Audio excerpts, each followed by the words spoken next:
아름다운 나비.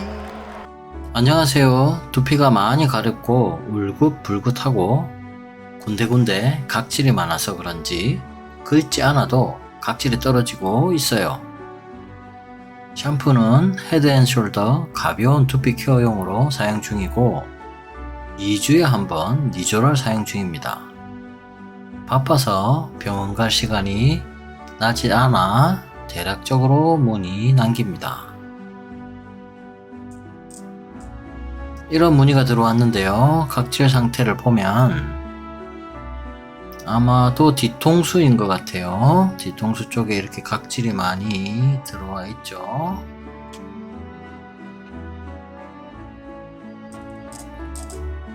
이쪽 부분을 보면 붉게 되어 있고, 그래서 이 부분만 보면 지루성 두피염입니다 라고 진단할 수 있는데, 지루성 두피염이 지루가 많아서 생길 수도 있고 열이 많아서 생길 수도 있고, 근데 이러한 경우는 대부분 혈액순환이 잘 되지 않아서 건조해져서 기혈순환이 되지 않아서 발생하는 그러한 지루성 두피염, 빨간색이 나오기 때문에, 그래서 일반적인 지루성 두피염 약을 바르거나 주사를 맞으면 낫질 않습니다. 이것은 기능이 저하돼서 발생하는 염증이기 때문에 기능 저하를 풀어주는, 즉 기혈을 보강하는 그러한 생활관리나 그러한 치료를 해야 좋아집니다. 안녕하세요 여러분, 주봉현의 의학 한방입니다. 두피 가려움 때문에 고민하고 계신가요?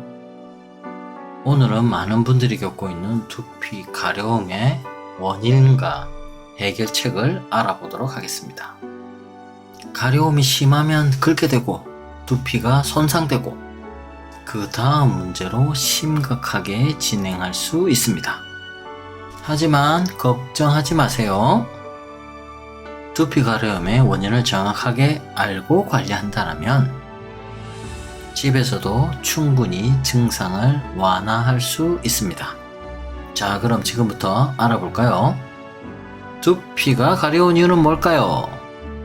두피의 가려움은 정말 다양해요. 단순히 피부가 건조해서일 수도 있고, 염증이나 비듬, 심지어 스트레스 때문일 수도 있어요. 이러한 주요 원인을 정리해보면 다음과 같습니다. 건조한 두피. 두피도 피부라서 수분이 부족하면 건조해지고 가려움이 생길 수 있어요. 특히 겨울철이나 실내 난방을 많이 사용할 때 더욱 심해질 수 있어요. 건조한 두피는 각질이 발생할 가능성이 높고, 심하면 가려움뿐만 아니라 따가운 느낌까지 동반할 수 있어요. 장시간 뜨거운 물로 머리를 감거나 샴푸 후 충분히 보습하지 않으면 이러한 증상이 더욱 악화될 수 있어요. 물론 샴푸 후에 말리지 않고 그대로 놔둔 상태라면 보습이 아닙니다. 그럴 경우는 더 건조해집니다. 비듬. 말라세이지라는 곰팡이 균이 두피에 잘 살아요. 이렇게 되면 비듬이 생길 수 있어요. 그럴 때 우리 니조랄 같은 걸 많이 씁니다. 가려움과 함께 두피가 붉어지거나 각질이 많이 떨어진다면 지루성 두피염을 의심해 볼 수 있어요. 특히 피지가 과다 분비되는 경우에는 증상이 더 심해질 수 있으며 지루성 피부염으로 이어질 수 있어요. 지루성 두피염은 단순한 두피 관리만으로 해결되지 않을 수도 있기 때문에 심한 경우 피부과 치료가 필요할 수도 있습니다. 피지 과다 분비. 두피가 너무 기름지면 모공이 막히고 세균이 번식하면서 염증이 생길 수 있어요. 피지가 많아지면 두피가 기름져서 불쾌한 냄새가 동반될 수도 있어요. 과도한 피지 분비는 식습관과 호르몬의 변화, 스트레스와도 연관이 깊습니다. 특히 기름진 음식, 탄산음료를 자주 섭취하는 경우 피지 분비가 더욱 활발해질 수 있어요. 이를 조절하기 위해서는 균형 잡힌 식단과 적절한 수분 섭취가 필수적입니다. 주로 청소년기에 많이 나타나죠. 피지 과다 분비는. 너무 자주 감거나 반대로 너무 덜 감으면 두피 상태가 악화됩니다. 적당하게 감아야 됩니다. 적당한 것은 하루에 한 번 정도입니다. 자극적인 샴푸를 사용하면 두피가 더욱 민감해지고 오히려 피지 균형이 깨져서 가려움이 심해질 수 있어요. 자극적인 샴푸는 무엇일까요? 민트 향이 첨가되고 샴푸가 너무 시원해지고 청량감이 있고 이런 것들은 다 화학약품입니다. 천연 민트가 아니고요. 천연 박하 성분이 아니고 그러한 느낌이 나고 알코올 성분이 많아지면 증발하기 때문에 시원해집니다. 그러한 성분이 남아있다면 역시나 두피가 건조해지겠죠. 오히려 피지 균형이 깨져서 가려움이 심해질 수 있어요. 그러한 알코올 성분들은 피지를 녹이죠. 녹이니까 더더욱 두피가 건조해집니다. 샴푸 후에는 반드시 미지근한 물로 헹구고 샴푸 잔여물이 남지 않도록 철저히 씻어내는 것이 중요합니다. 오늘 아침에 샴푸를 하고 나중에 한의원에서 두피 현미경을 보게 되면 아직도 샴푸 찌꺼기가 남아있는 분들이 계십니다. 그래서 현미경 사진을 보여주고 이러한 것들이 샴푸 찌꺼기다 라고 말씀해 드리면 본인이 평소에 헹구는 그 행위를 10초, 20초, 30초 정도 더 하시라고 제가 말씀을 드려요. 본인은 거품이 나지 않고 충분히 헹궜다고 생각했는데 막상 현미경을 보면 두피와 모발에 샴푸와 트리트먼트 덩어리가 남아있는 것이 자주 보입니다. 본인이 생각하고 충분히 헹궜다. 거기에서 30초 정도 더 헹구는 것이 좋습니다. 스트레스를 받으면 호르몬 변화로 인해 두피 건강이 나빠질 수 있어요. 스트레스가 문제다, 그죠? 가려움과 함께 두피 열감이 생기는 경우가 많아요. 스트레스는 혈액순환을 방해해서 두피로 가는 혈액, 영양, 산소 공급을 줄이고 장기적으로는 두피 건강을 해칠 수 있어요. 심한 스트레스는 두피 면역력을 약화시켜서 염증과 가려움을 유발할 수 있습니다. 그래서 스트레스 관리가 중요합니다. 염색약, 헤어스프레이, 왁스 같은 제품이 원인이 되어 가려움이 생길 수도 있어요. 이것도 충분히 헹궈내면 되는데 어렵습니다. 그래서 저 같은 경우에는 염색을 하거나 펌을 할 때에는 펌을 하고 다음날 또는 그 다음날 내원하라고 합니다. 그래서 두피 현미경으로 두피를 보면 아직도 염색약이 남아있고 펌의약이 남아있고 탈색약이 남아있는 경우가 많습니다. 그러면 제가 또 다 벗겨내 드립니다. 그래서 만약에 집에서나 샵에서 염색을 하거나 펌을 하실 때는 좀 더 깨끗하게 두피를 헹구는 것이 중요합니다. 특정 성분이 두피에 자극을 주어서 염증을 일으킬 수 있기 때문에 제품 성분을 잘 확인하는 것이 중요하고요. 특히 천연 성분을 포함한 제품을 사용하면 두피 자극을 줄일 수도 있어요. 그래서 두피 염색약의 또 큰 문제점이 무엇이냐면 여성분들은 40대 중후반부터 자궁의 문제라든지 방광의 문제가 많이 생깁니다. 그래서 원인을 알 수 없는 비세균성 방광염, 비세균성 방광염이 많이 생기고 자궁 쪽, 난소 쪽, 방광 쪽 암에도 이러한 염색약이 특정하게 작용한다는 논문들이 되게 많습니다. 그래서 염색약을 사용 안 하면 좋은데 70이 돼도 80이 돼도 염색을 다 하고 다니시기 때문에 염색을 안 할 수도 없고, 그렇다면 염색을 하고 두피에 흡수가 안 되도록 깨끗이 씻거나 좀 더 천연적인 제품, 100% 천연 제품은 없습니다. 그나마 천연 성분으로 되어 있는 제품을 선택하셔야 됩니다. 아주 잘 낫지 않고 한번 방광염이나 이런 게 생기면 6개월, 1년씩 합니다. 항생제나 염증약이 듣지 않습니다. 기능이 낮아져서 생기는 비세균성 방광염이기 때문에 잘 낫지 않아요. 청소년이나 노약자에게서 많이 발생하는 경우는 혈액순환이 안 되고 모세 림프관 순환이 안 되고 말초신경 장애가 있으신 분들이 많이 생깁니다. 위에 사진에 보셨듯이 이러한 비듬, 건조함이 있고 혈액순환이 잘 안 되고 이러한 염증은 과격해서 생기는 염증이 심해서 생기는 그러한 염증이 아니고 재생이 불량해서 생기는 염증입니다. 재생 속도가 따라가지 못해서 새로운 세포가 계속 분열해서 채워져야 되는데 채워지지 못해서 생기는 염증입니다.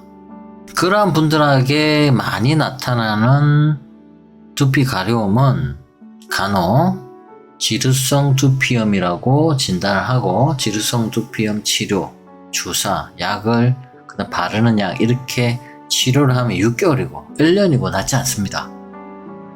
접근을 피부 기능 저하라고 보고 접근을 해야 돼요. 피부 기능 저하라고 보고 피부 기능을 올리는, 혈액순환이 잘 되게 하고 림프순환이 잘 되게 하고 말초신경이 통신이 잘 되게 하는 그러한 치료를 해야지 결국 낫습니다.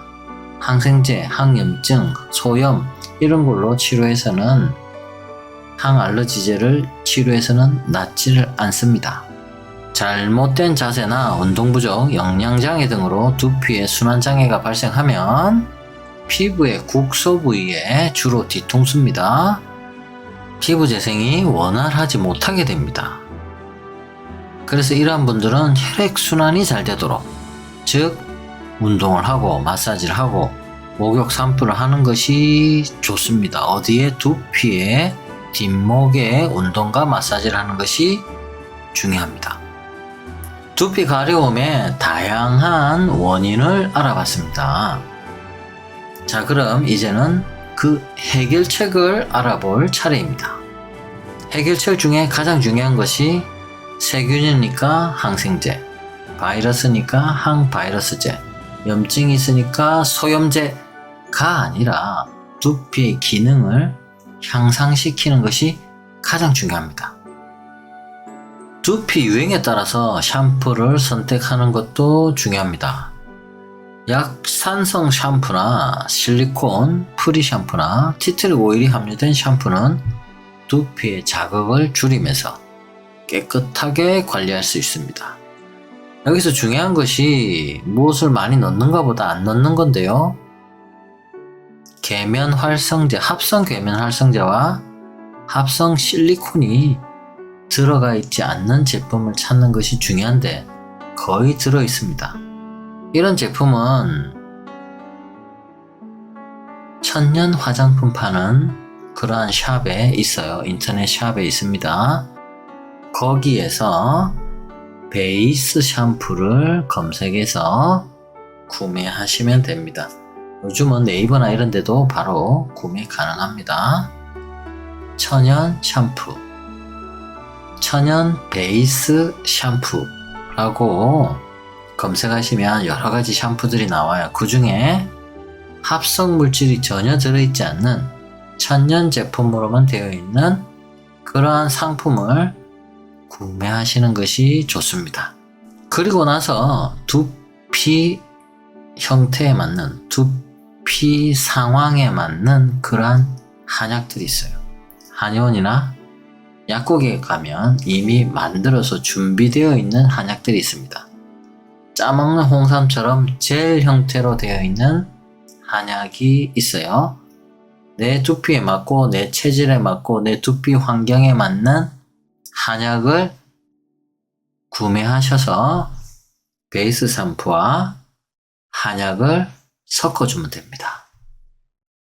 섞는 방법은 아래 영상에 있습니다. 머리 감는 습관을 바꿔야 됩니다. 머리는 하루에 한 번 감는 것이 좋고요. 머리가 긴 여성분들은 되게 힘들어 하는데 이틀에 한 번이라도 꼭 감아주시길 바라고요. 특히 저녁에 감는 것이 좋고요. 낮 동안 두피에 쌓여있는 먼지, 땀, 피지를 깨끗하게 씻어내는 것이 중요하기 때문에 밤에 꼭, 저녁에 꼭 머리를 감으라고 합니다. 이럴 때 미지근한 물로 감아야 되겠죠. 너무 뜨거운 물이나 너무 차가운 물보다는 마지막 30초 정도는 약간 차가운 물에 감는 것이 좋습니다.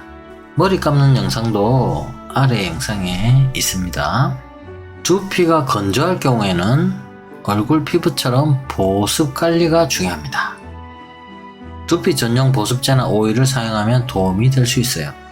이 두피 전용 보습제도 합성 물질이 많은 거 말고 천연 물질로 한약으로 되어 있는 것들이 시중에 많이 있죠. 근데 그게 첨가된 것보다 화학물질이 첨가되지 않은 것이 더 중요합니다. 직접 만들어 쓰거나 이렇게 천연 화장품 샵에서도 많이 판매하고 있어요. 오일을 사용하면 도움이 될 수도 있어요. 알로에베라나 호호바 오일 성분이 함유된 제품을 사용하면 가려움 완화에 효과적이에요. 호호바 오일이 좋기는 합니다. 오일을 굳이 바르려면 너무 건조해서 약간 그 노약자분들은 피지 분비가 잘 안 되는 경우가 있습니다. 그러한 경우에는 오일 성분이 좋고 대부분 젊은 사람들은 피지 분비가 건조하다 하더라도 피지 분비가 적지 않습니다. 피지 분비가 24시간 똑같이 나오는 것이 아니고 확 나왔다가 확 나오지 않다가 이렇게 되기 때문에 두피가 건조하다고 느끼는 거지 나올 때는 또 많이 나와요. 이런 분들이. 그렇기 때문에 그런 분들은 호호바 오일이라든지 이런 오일 성분이 적게 들어간 것이 좋고요. 조금 어린이거나 연로하신 분들 40대, 50대, 60대, 70대 이런 분들은 두피에도 피지가 잘 나오지 않습니다.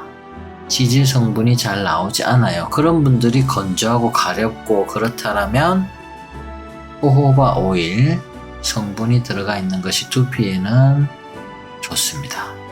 그나마 호호바 오일이 괜찮다는 거지 원래 사람의 피부에는 얼굴이든 두피든 몸이든 사람의 피부에는 식물성 오일이 그다지 좋지 않습니다.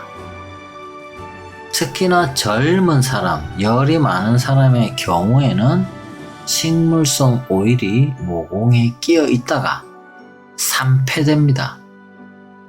썩는다는 말이죠. 식물성 오일은 우리 인체의 모공에 쌓여서 남습니다.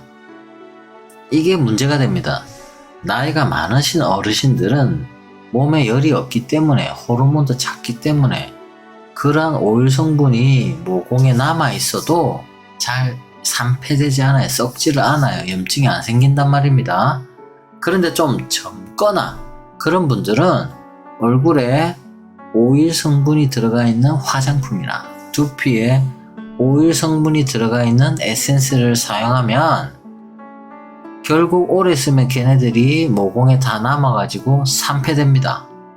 콩기름 오래되면 산패되듯이 그렇게 찐득찐득하게 돼서 잘 뽑아지지도 않고 계속해서 문제를 일으켜요. 그나마 두피에는 제가 두피에 사용을 해보니까 호호바 오일은 그나마 끼지 않아요. 아주 적게. 그래서 예전에 오래된 피부 관련된 서적들을 보면 동물성 기름, 동물성 지방을 활용해서 피부 질환을 치료하는 경우는 많으나 식물성 기름, 식물성 지방을 식물성 지질 성분을 이용해서 치료하는 경우는 그렇게 많지 않습니다. 노화되었거나 너무 쇠약하거나 예전에 기근이 많아갖고 너무 못 먹었거나 이럴 때에는 일시적으로 그런 식물성 오일 성분을 사용하는 경우가 있는데 건강한 사람이 어떤 피부 질환에 걸렸을 때 아니면 우리가 일상적으로 사용해야 될 그런 피부 용고나 화장품에서는 사용하는 경우가 거의 없습니다. 근데 현대 화장품이나 이런 이론들에서는 식물성 오일들을 많이 사용을 하죠. 특히나 민감성 피부, 알러지성 피부 분들은 이 식물성 오일 성분 때문에 알러지 반응이 많이 생깁니다. 두피도 마찬가지입니다. 두피도 시중에 판매하는 그런 에센스나 이런 것들에 무슨 좋다고 해서 오일이라든지 티트리 오일이라든지 호호바 오일이라든지 이런 오일 성분들이 그나마 괜찮은데 보면은 많이 넣질 못해요. 원액 그대로를 바르게 되면 트러블이 발생하기 때문에 조금만 넣었다는 거지 이게 약효가 있는 건지 효과가 있는 건지 알 수 없을 정도로 미량을 섞었기 때문에 트러블이 그나마 나지 않는데 두피가 민감해진 상태에서는 얼굴이나 두피가 원래부터 민감한 사람은 사용하게 되면 좋지 않습니다. 혈액순환을 촉진하기 위해서는 손가락 끝으로 부드럽게 두피를 마사지 해주셔야 됩니다. 두피 마사지 브러쉬를 활용하면 더욱 좋습니다. 두피 마사지 후에는 충분한 수분 섭취도 함께 해줘야 되고요. 두피 혈액순환을 촉진하여서 모발 성장에 도움을 주기 때문입니다. 천연 오일, 로즈마리 오일, 페퍼민트 오일을 활용하면 효과가 더욱 좋습니다. 대신에 조금 사용해야 됩니다. 많이 사용하면 안 됩니다. 이러한 두피 마사지를 따로 시간 내서 하기가 어렵습니다. 저도 어렵습니다. 언제 해야 됩니까?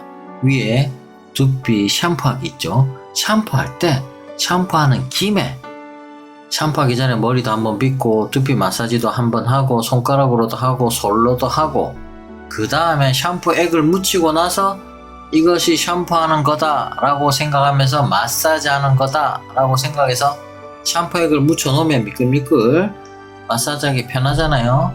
마사지를 같이 하면 됩니다. 이걸 따로따로 할 필요가 없습니다. 그러면 최소 하루에 한 번은 샴핑도 하고 하루에 한 번은 두피 마사지도 하고 두피 겉마사지, 승마사지를 다 하는 겁니다. 그렇기 때문에 샴푸하는 시간이 5분이 아니고 10분, 15분 정도 조금 길게 잡으셔도 됩니다. 샴푸만 하는 게 아니기 때문에요. 두피의 중요한 운동법을 알아보겠습니다. 꼬꼬닥 운동법이라고 하는데요. 닭이 물을 마시고 하늘을 보듯이 하나, 둘, 셋에 숨을 내쉬면서 바닥을 봅니다. 발끝을 봅니다. 이때 이마와 턱은 수평이 돼야 됩니다. 그럼 평소에 숙이는 것보다 더 많이 숙여야 되죠. 그러면 이마부터 정수리, 뒤통수, 윗목, 아랫목, 윗등까지 전부 다 이완되고 자극을 받게 됩니다. 그리고 나서 또 하나, 둘, 셋을 하면서 하늘이나 천장을 봅니다. 이때도 역시나 이마와 턱이 수평이 되도록 우리가 평소에 고개를 올리는 것보다 더 많이 뒤로 젖혀야 됩니다. 그렇게 되면 뒷목, 정수리, 이마, 턱, 윗목, 아랫목, 가슴 상부까지 다 이완되고 자극을 받게 됩니다. 엘리베이터를 기다리거나 대중교통을 기다리거나 컴퓨터 하다가 로딩 중이거나 핸드폰을 하다가 뭐가 느려지거나 화장실에 앉아 있거나 버스나 지하철 의자에 앉아 있거나 하루에 몇 번씩이라도 할 수 있습니다.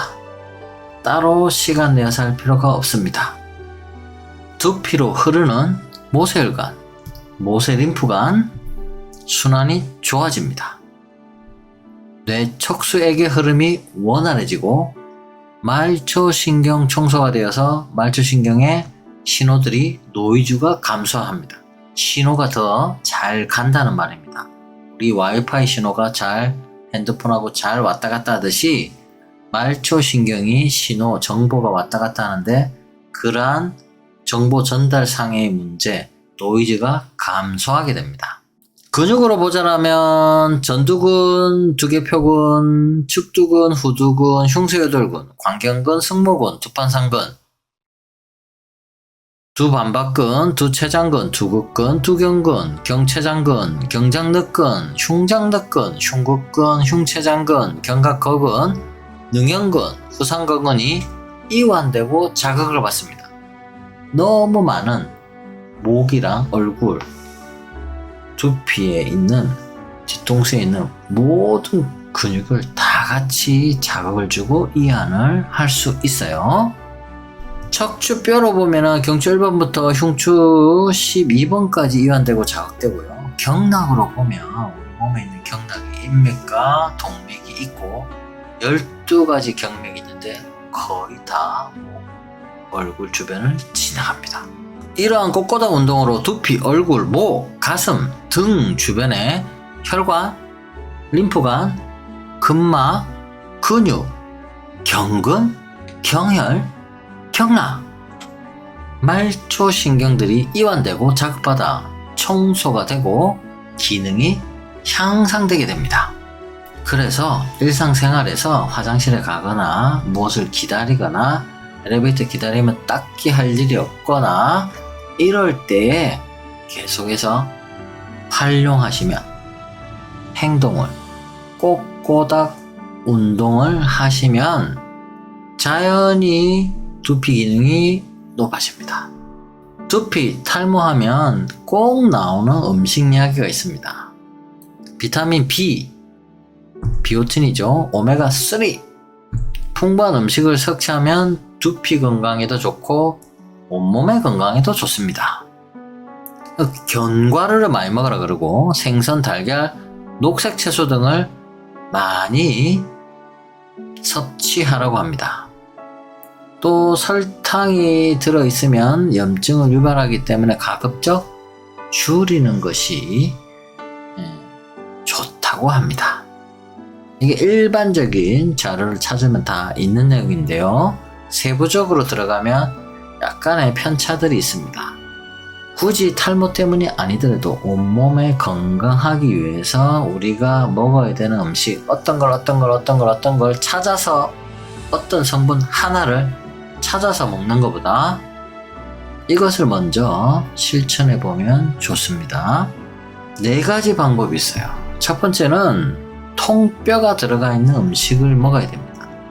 우리가 고기를 먹을 때도 갈비살만 먹고 등심만 먹고 하는 것보다 그거는 근육만 먹는 거죠. 근육에 붙어 있는 지방을 먹는 거고 이것도 좋지만 뼈가 들어가 있는 음식을 같이 먹어야 됩니다. 뼈 안에는 여러 가지 결합 조직이 풍부하게 있고 5대 영양소가 풍부합니다. 이런 음식은 뭐가 있나요? 각 나라마다 다 있습니다. 콩국, 갈비찜, 우리나라에 이런 것들이 있죠. 이런 음식을 굳이 안 먹지 말고 줄이지 말고 많이 섭취하세요. 두 번째는 내장 음식입니다. 내장 음식. 예를 들면 우리가 간, 순대 사 먹으면 간이 나오죠. 저 같은 경우는 순대는 주지 마시고 내장만 달라고 합니다. 간, 부신, 지라, 채장 이런 것들은 채소를 과일을 먹지 못하는 상태에서도 충분하게 호르몬을 공급해 줍니다. 비타민을 공급해 줍니다. 무기질을 공급해 줍니다.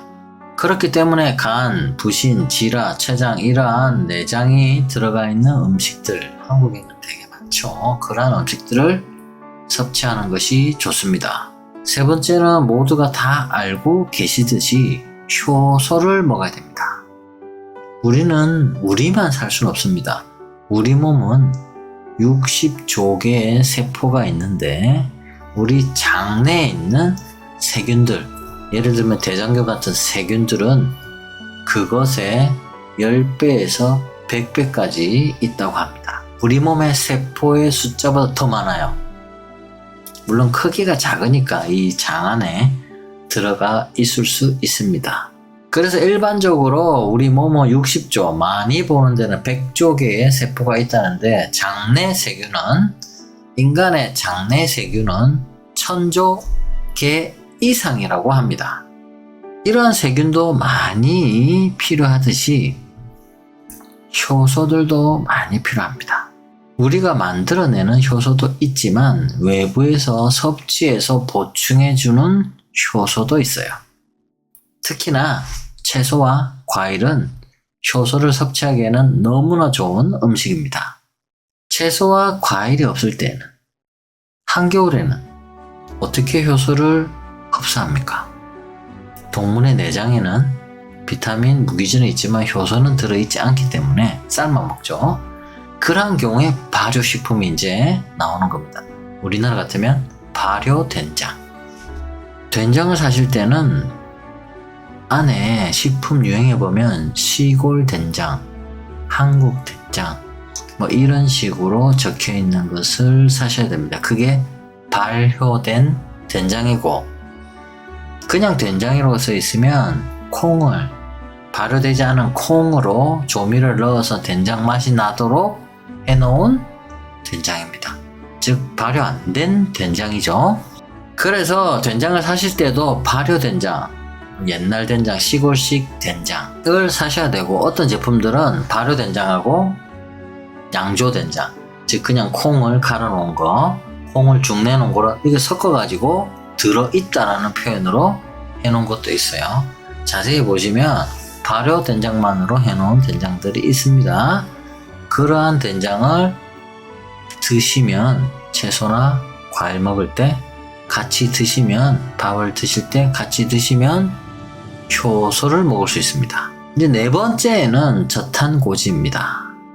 많이들 아시겠지만 탄수화물을 적게 아예 먹지 말라는 게 아니고요. 금탄하면 아니 됩니다. 금식을 하라는 말이 아니고 적게, 지금의 비율보다 적게 먹으라는 말입니다. 그리고 지방 성분, 지질 성분을 애써 콜레스테롤 문제 때문에, 심혈관 문제 때문에 안 먹고 있는데 먹으라는 이야기입니다. 갈비찜에 있는 그 국물을 먹으라는 말입니다. 곰국에 있는 그 국물을 심혈관 문제가 있다, 혈관이 막힌다, 콜레스테롤이 많다, 지방간이 있다, 곰국 먹으면 더 좋아집니다. 그런 것 때문에 곰국을 안 먹는다, 갈비찜 국물을 안 먹는다 라고 하지 마시고 드셔야 됩니다. 드시면 더 건강해지십니다. 저탄고지에서 그러면 탄수화물을 줄이는데 어떤 것부터 줄이느냐? 제일 안 좋은 것부터 줄이면 됩니다. 밥은 제일 좋습니다. 삶은 거기 때문에 100도씨로, 찐 것 100도씨보다 약간 올라갑니다. 오븐은 600도, 700도 됩니다. 튀기면 800도, 900도도 가죠. 그렇기 때문에 오븐에서 구운 거, 감자튀김 제일 안 좋고요. 오븐에서 구운 빵이 좋지 않습니다. 저탄고지를 할 때는, 탄수화물을 줄일 때는 밥을 줄이는 게 아니고 빵을 줄이는 겁니다. 저탄고지를 할 때 두 번째 중요한 거는 식사 순서입니다. 탄수화물 제일 뒤에 먹는 겁니다. 우리가 밥 한 숟가락 먹고 국 먹고 반찬 먹고 이렇게 어릴 때부터 해왔는데 반대로 채소, 샐러드 먼저 먹고 그 다음에 단백질 먹고 밥은 제일 나중에 먹는 쪽으로 그런 순서를 지키는 것이 중요합니다. 명상, 운동, 충분한 수면을 통해서 스트레스를 관리하면 두피 건강을 개선할 수 있습니다. 규칙적인 생활 습관이 중요한 역할을 합니다. 스트레스라는 거는 내 몸에서 행복 호르몬이 많이 나오면 됩니다. 규칙적인 생활에서 왜 중요하냐면요. 규칙적인 생활을 하면 내 뇌에서 세로토닌이 많이 분비됩니다. 그러면 스트레스 저항도가 높아져요. 똑같은 일도 짜증이 안 납니다. 세로토닌 수치가 낮아질 때는 똑같은 일, 컵이 떨어졌다, 볼펜이 떨어졌다, 오타가 났다, 이러한 사소한 조그만 일에도 짜증이 확 나는데 세로토닌이 높을 경우에는 그러한 일에도 짜증이 나지 않습니다. 세로토닌을 높이는 여러 가지 행위 중에 하나가 산책을 한다, 운동을 한다, 햇볕을 많이 받는다도 있지만 규칙적인 생활을 하면 세로토닌이 많이 분비됩니다. 그래서 운동선수들이, 특히 골프 선수들이 공을 치기 전에 똑같은 행위를 합니다. 이걸 루틴이라 그러죠. 루틴을 한번 돌면 내 뇌에서 세로토닌이 분비되기 때문에 긴장을 적게 하고 이완이 됩니다. 그러면 실수할 확률이 낮아지죠. 그래서 우리 생활에서 항상 루틴을 만드는 것이 중요합니다. 규칙적인 생활이라서 자는 시간, 일어나는 시간, 밥 먹는 시간을 말하는 것이 아니라 세수를 할 때는 꼭 어떤 행위를 하고 세수를 한다. 화장실에 가서 소변을 볼 때는 어떤 행동을 하고 소변을 본다. 소변을 볼 때는 어떤 운동을 매번 반복한다. 라는 규칙적인 그런 루틴은 나의 스트레스 면역력을 높입니다. 두피 건강에서 또 중요한 것이 호흡을 하는 것입니다. 두피가 영양분을 먹어야 살지만 영양분만 먹으면 되는 것이 아니라 영양분을 먹어서 산소와 결합해서 이게 만나서 에너지를 만들어내야 됩니다. 우리의 세포는 먹어서 생활하는 게 아니고요. 세포 내에 있는 미토콘드리아에서 세포가 사용할 수 있는 에너지를 만들어내야 됩니다. 그 에너지로 세포가 활동을 하는 겁니다. 그렇기 때문에 우리가 숨을 쉬고 있고 숨을 잘 쉬어야 됩니다. 세포가 살아가는데 에너지가 필요하고요. 이 에너지는 포도당과 산소로 만들어집니다. 포도당과 산소는 혈관을 통해서 세포로 공급이 되는데 포도당은 소화기관에서 분해해서 흡수하거나 다른 영양분, 지방, 단백질에서 변형시키거나 포도당이 모질할 때요. 더 모질하면 간 속에 저장해 놓았던 것을 끄집어내어서 다시 포도당으로 만들어서 세포로 보내줍니다. 근데 산소는 오로지 폐에서 흡수해야 돼요. 일부 동물은 고래나 이런 동물들은 오래 잠수하는 동물들은 이러한 산소를 근육에 넣어뒀다가 다시 꺼내서 사용하는 경우도 있다고 하는데 지상에 사는 동물, 특히나 인간은 그렇지 못하고 계속해서 숨을 쉬어줘야 됩니다. 산소는 오로지 폐에서 흡수해야 되고 이러한 에너지 활동을 호흡이라고 하는데 우리가 하는 호흡은 사람 호흡, 인체 호흡이고 세포가 산소를 받아들여서 미토콘드리아에 넣어서 포도당과 같이 넣어서 ATP를 만들어내는 것을 세포 호흡이라고 합니다. 그래서 인체 호흡이 잘 돼야 세포 호흡도 잘 됩니다. 세포에서 에너지를 만들어내기 위해서는 세포 호흡을 해야 합니다. 우리가 호흡하는 것도 에너지를 만들어내기 위함이죠. 호는 호, 내쉬는 것입니다. 흡은 마시는 것입니다. 그래서 호흡이라는 글자가 있듯이 호가 먼저입니다. 내쉬는 것이 먼저입니다. 글자가 그래서 그런 게 아니고요. 인간의 인체 발달 사항을 보면, 근육의 움직임을 보면 흡이 먼저가 아니고 호가 먼저 이게 설계되어 있습니다. 그래서 아주 복잡하고 저기 어디 선방에 가거나 어디 동굴에 가거나 어디 명상 학원에 가서 하라는 말씀이 아니고요. 숨은 우리가 누구나 쉬고 있습니다. 살아있는 사람은 누구나 쉴 수 있도록 인체가 만들어져 있습니다. 그렇기 때문에 아주 쉬운 방법으로 할 수가 있어요. 3초간 내쉽니다. 3초간 멈춥니다. 3초간 들이마십니다. 제목이 뭔가요? 333 나란히 호흡입니다. 333은 뭐죠? 3초간 내어신다. 근데 한번 3초간 멈춘다. 그리고 3초간 들이마신다.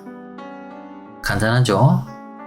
복식 호흡이라는 것은 배에 아랫배에 힘을 줘야 한다는 말이지, 배가 벌어졌다가 배가 오므라졌다가 벌어졌다가 오므라졌다가 하는 것이 아닙니다. 모든 동물은 숨을 쉴 때 배가 이렇게 들쑥날쑥하지 않습니다. 집에서 키우는 강아지, 고양이를 한번 보시고 동물원에 있는 아니면 유튜브나 이런 데서 동물들의 숨 쉬는 모습을 보면 늑골이 이렇게 벌어집니다. 우리 아가미가 이렇게 벌어지듯이 늑골이 벌어지면서, 즉 배로 숨 쉬는 게 아니고 흉곽이 벌어지면서 숨을 쉬는 게 맞는데, 왜 자꾸 복식호흡이라 하면 숨을 쉴 때 배에 힘을 줘라 이겁니다. 배를 움직여라가 아니고 배에 힘을 꽉 주고 있어라 라는 의미의 복식호흡입니다. 그러한 과정에서 배를 이렇게 왔다 갔다 하게 하는 그런 호흡법도 있기는 하지만, 가장 기본적인, 걸음마에서 가장 기본적인 호흡은 배에 힘을 준 상태에서 흉곽을 움직이면서 숨을 쉬는 것이 인체 발달 사항의 가장 편안한 숨쉬기입니다. 그래서 아랫배에 힘을 주되, 우리가 말하는 배꼽 밑에 힘을 꽉 주고 관략근에 꽉 힘을 주고 똥꼬에 힘을 꽉 준 상태에서 똥꼬를 움찔움찔하면 아랫배에 힘을 줄 수밖에 없습니다. 아랫배에 힘을 주려면 잘 주지 않아요. 주는 방법을 거의 까먹어요, 성인들은. 그래서 똥꼬에 관략근에 힘을 주라고 합니다. 관략근을 움찔움찔, 엉덩이가 움찔움찔하면서 똥꼬가 관략근을 움찔움찔 해보라고 합니다. 처음에는 꽉 힘주는 게 안 됩니다. 그러면 움찔움찔 힘주라고 합니다. 그 상태에서 333 호흡을 합니다. 꽉 힘을 주기 힘들면 내쉴 때 3초간 힘을 한번 움찔움찔 3번만이라도 힘을 주면 됩니다. 복식호흡이라는 것은 관략근에 골반 기저근에 힘을 같이 주는 방법인데, 그게 어렵다면 뇌 쉬는 부분에서 움찔움찔 3번만 힘을 줘보는 훈련을 처음에는 시작합니다. 그렇게 되면 나중에는 힘을 꾹 준 상태가 3초간 유지할 수 있어요. 나머지 멈추거나 들어 마실 때는 힘을 다시 풀고요. 이걸 또 맨날 며칠 하다 보면 나중에는 내쉬고 멈추고 들어 마시는 이 한 호흡 동안에도 계속 우리 관략근에 힘을 줄 수가 있습니다. 아랫배에 복식에 힘을 줄 수가 있습니다. 조선시대에는 똥꼬에 힘을 주고 호흡을 하라고 하면 언어가 이렇게 맞지가 않죠. 좀 더 격식이 있으려면 복식호흡이다 라고 하면 뭔가 격식이 있고 우아해 보이죠.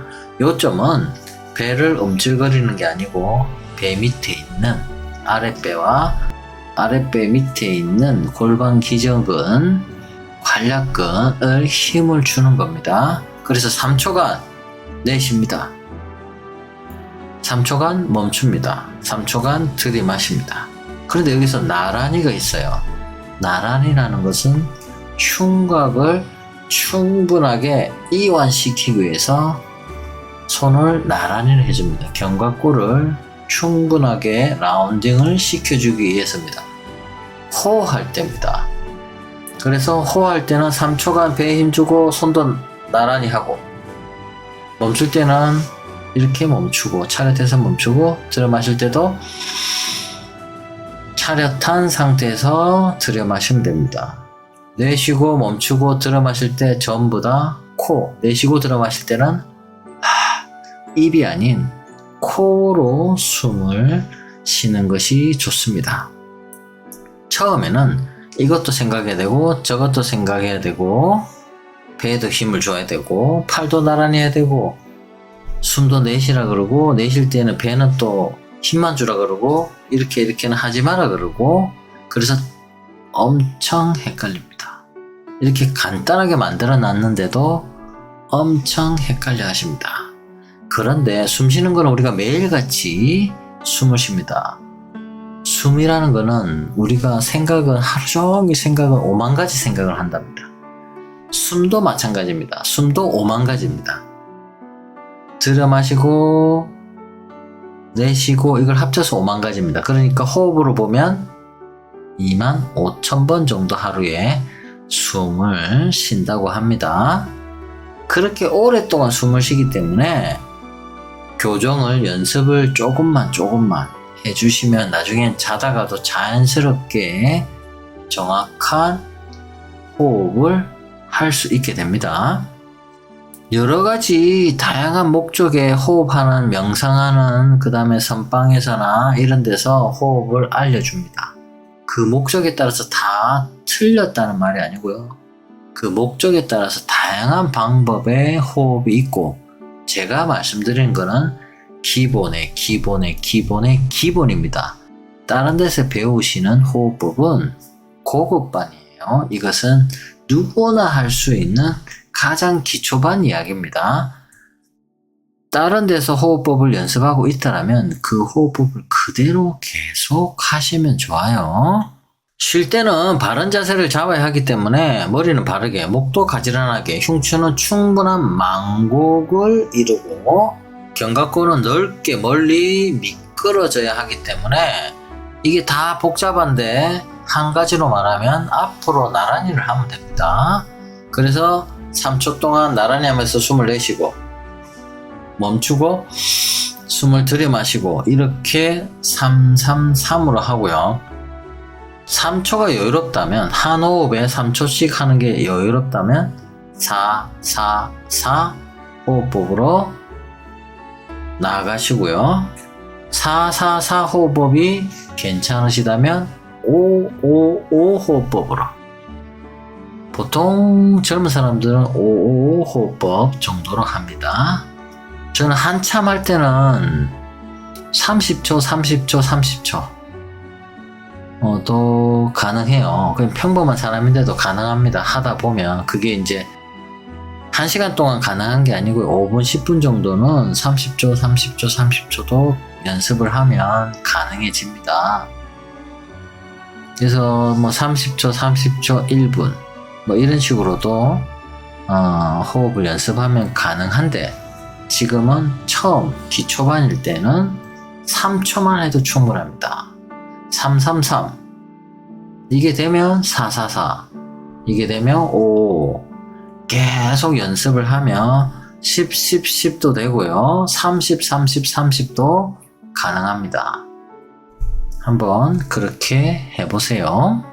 누워서도 할 수 있고요. 자기 전에도 할 수 있고, 자고 일어나서도 할 수 있고, 컴퓨터 하는 중간에도 할 수 있고, 화장실에 앉아서도 할 수 있고, 책 보다가도 할 수 있고, 버스 기다리다가, 노래 듣다가도, 엘리베이터를 기다리다가도 할 수 있습니다.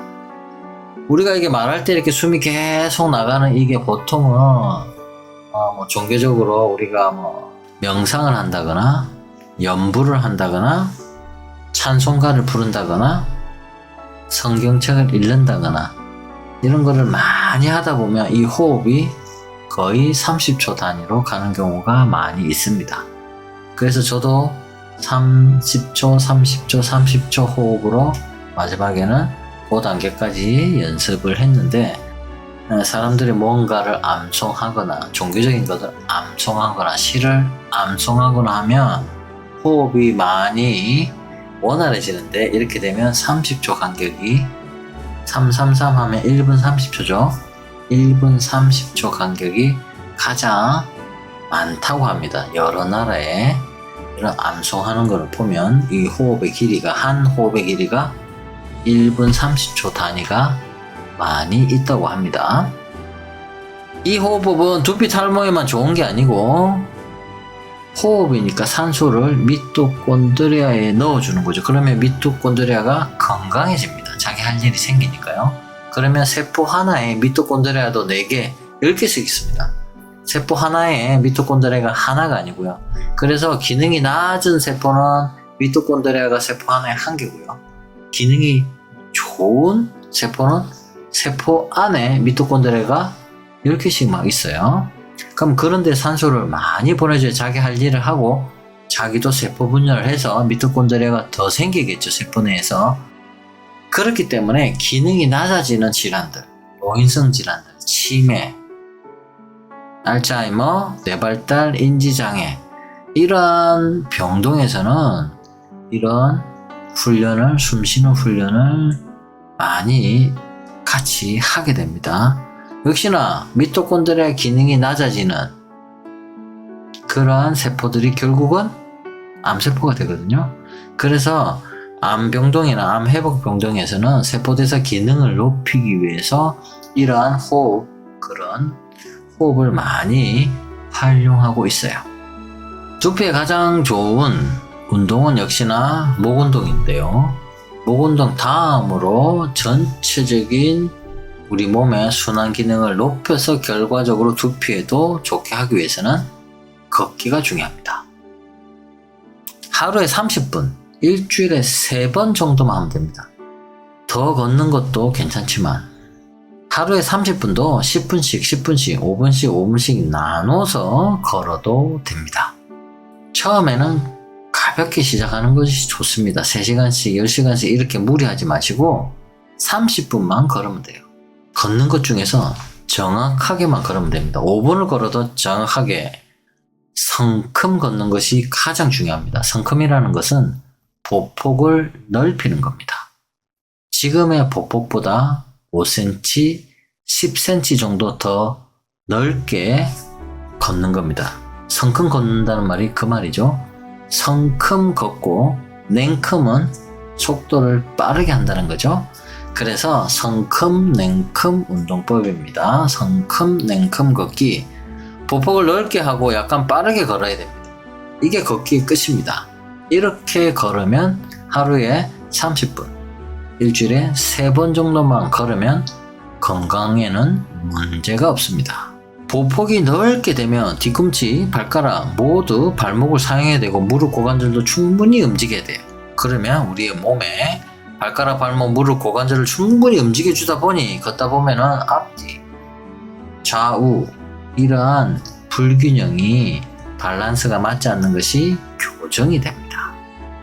그렇게 생활관리를 잘 했다 하더라도 이러한 경우에는 꼭 병원에 가야 돼요. 가려움이 너무 심해서 일상생활에 잠을 못 자겠다 이러면 이제 치료를 해야 됩니다. 생활관리를 하는데도요, 두피에 염증이 지속돼서 진물이 이제 흘러나온다. 진물이 흘러나와서 베개에 묻는다. 있는데 흘러내린다. 이럴 때는 생활관리를 하더라도 해결이 안 되기 때문에 한의원에 빨리 가시는 것이 좋고요. 각질이 너무 많다. 이렇게 막 쌓인다. 생활관리를 하는 중에서도 너무 쌓인다. 그 다음에 가려움인데 탈모까지 생긴다. 머리까지 빠진다. 이러면은 이제 생활관리만으로 어렵습니다. 그럴 때는 상담을 한번, 진료를 한번 받아보는 것이 좋습니다. 오늘은 두피 가려움의 원인과 해결 방법에 대해서 알아봤습니다. 내가 두피가 가려운데 나의 원인은 무엇인지, 그 원인별로 집에서 해결할 수 있는 방법이 여러 가지가 있습니다. 원인은 이건데 인터넷에 찾아보니까 해결책은 이거라고 하네. 이러면 아무리 해도 효과가 없습니다. 내 가려움의 원인을 알고 거기에 맞는 생활 관리를 해보세요. 안녕하세요. 두피가 많이 가렵고 울긋불긋하고 군데군데 각질이 많아서 그런지 긁지 않아도 각질이 떨어지고 있어요. 샴푸는 헤드앤숄더 가벼운 두피 케어용으로 사용 중이고 2주에 한 번 니조를 사용 중입니다. 바빠서 병원 갈 시간이 나지 않아 대략적으로 문의 남깁니다. 이런 문의가 들어왔는데요. 각질 상태를 보면 아마도 뒤통수인 것 같아요. 뒤통수 쪽에 이렇게 각질이 많이 들어와 있죠.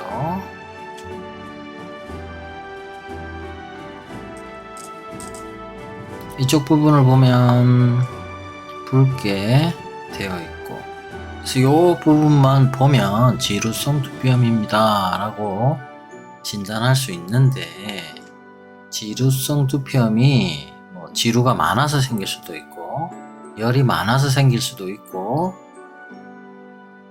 근데 이러한 경우는 대부분 혈액순환이 잘 되지 않아서 건조해져서 기혈순환이 되지 않아서 발생하는 그러한 지루성 두피염, 빨간색이 나오기 때문에, 그래서 일반적인 지루성 두피염 약을 바르거나 주사를 맞으면 낫질 않습니다.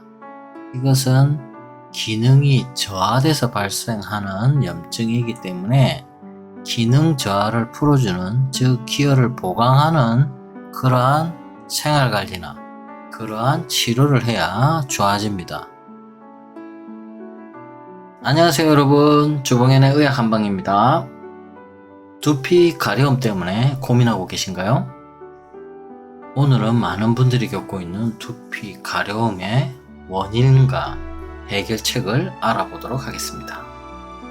가려움이 심하면 긁게 되고 두피가 손상되고 그 다음 문제로 심각하게 진행할 수 있습니다. 하지만 걱정하지 마세요. 두피 가려움의 원인을 정확하게 알고 관리한다면 집에서도 충분히 증상을 완화할 수 있습니다. 자, 그럼 지금부터 알아볼까요? 두피가 가려운 이유는 뭘까요? 두피의 가려움은 정말 다양해요. 단순히 피부가 건조해서일 수도 있고, 염증이나 비듬, 심지어 스트레스 때문일 수도 있어요. 이러한 주요 원인을 정리해보면 다음과 같습니다. 건조한 두피. 두피도 피부라서 수분이 부족하면 건조해지고 가려움이 생길 수 있어요. 특히 겨울철이나 실내 난방을 많이 사용할 때 더욱 심해질 수 있어요. 건조한 두피는 각질이 발생할 가능성이 높고, 심하면 가려움뿐만 아니라 따가운 느낌까지 동반할 수 있어요. 장시간 뜨거운 물로 머리를 감거나 샴푸 후 충분히 보습하지 않으면 이러한 증상이 더욱 악화될 수 있어요. 물론 샴푸 후에 말리지 않고 그대로 놔둔 상태라면 보습이 아닙니다. 그럴 경우는 더 건조해집니다. 비듬. 말라세이지라는 곰팡이 균이 두피에 잘 살아요. 이렇게 되면 비듬이 생길 수 있어요. 그럴 때 우리 리조랄 같은 걸 많이 씁니다. 가려움과 함께 두피가 붉어지거나 각질이 많이 떨어진다면 지루성 두피염을 의심해 볼 수 있어요. 특히 피지가 과다 분비되는 경우에는 증상이 더 심해질 수 있으며 지루성 피부염으로 이어질 수 있어요. 지루성 두피염은 단순한 두피 관리만으로 해결되지 않을 수도 있기 때문에 심한 경우 피부과 치료가 필요할 수도 있습니다. 피지 과다 분비. 두피가 너무 기름지면 모공이 막히고 세균이 번식하면서 염증이 생길 수 있어요. 피지가 많아지면 두피가 기름져서 불쾌한 냄새가 동반될 수도 있어요. 과도한 피지 분비는 식습관과 호르몬의 변화, 스트레스와도 연관이 깊습니다.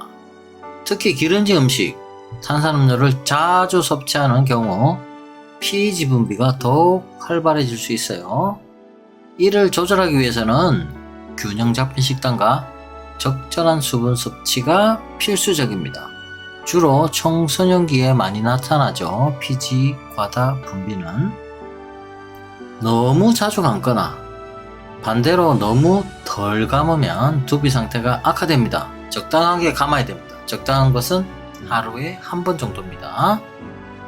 자극적인 샴푸를 사용하면 두피가 더욱 민감해지고 오히려 피지 균형이 깨져서 가려움이 심해질 수 있어요. 자극적인 샴푸는 무엇일까요? 민트 향이 첨가되고 샴푸가 너무 시원해지고 청량감이 있고 이런 것들은 다 화학약품입니다.